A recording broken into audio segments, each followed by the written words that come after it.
Chapter 62, House of Commons, again, and mutual support.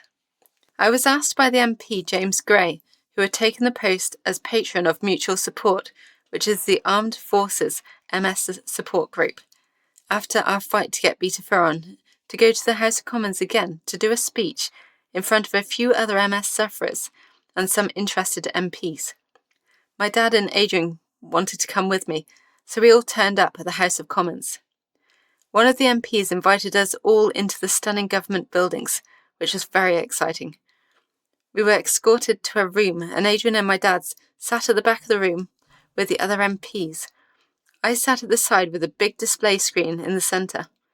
James Gray welcomed us all and said a small speech about how he was part of the MS support group, all because he had met and helped me in the beginning of my MS. It was so strange having an MP reliving our original meeting when I was just 17 and we were fighting for the drug beta interferon. He commented about how he hadn't even heard of MS before, but that now was enjoying getting behind all the societies. James then went on to talk briefly about the other MS sufferers, such as Anne Durham, a multiple Paralympic medalist who is amazing on her incredible Welsh horse. After James had spoken, he invited Anne to speak, and she laid out a full display of her medals and described other exciting parts of her life. We listened to her story in amazement. When she sat down, I felt the butterflies in my stomach. Oh no, my turn.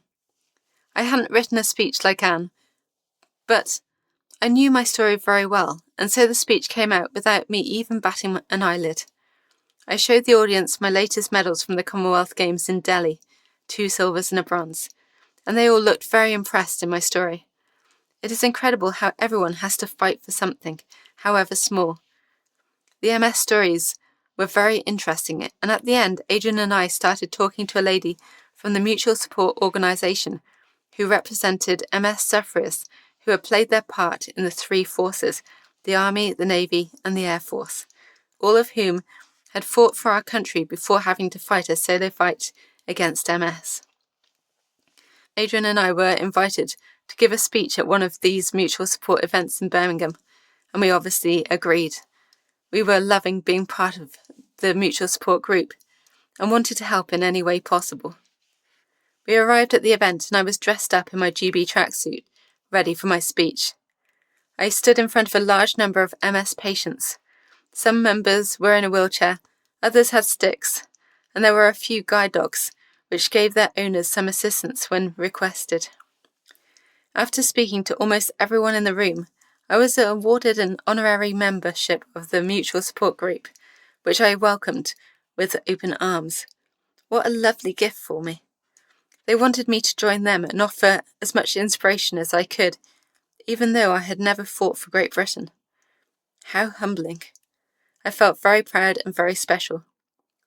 I have since been to a number of mutual supports meetings around the country, and every time I have felt their support.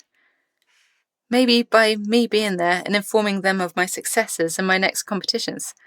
Just maybe I am helping somebody to keep going when times are hard or when the MS pains are just that little bit too unbearable. The other members of the mutual support group offer me inspiration whenever I go to see them, because they always have a smile on their face. If they can smile even though they struggle to see, talk, walk, or move, what gives me the right to feel upset whenever I am down? They keep fighting, so therefore it is my role to keep fighting too. The pain in my left arm is kind of just in my mind anyway, because as they say, pain is all in the mind. And whenever my legs cease to move, it is just because I have overworked them. Well, this might be so. Good planning is all we need.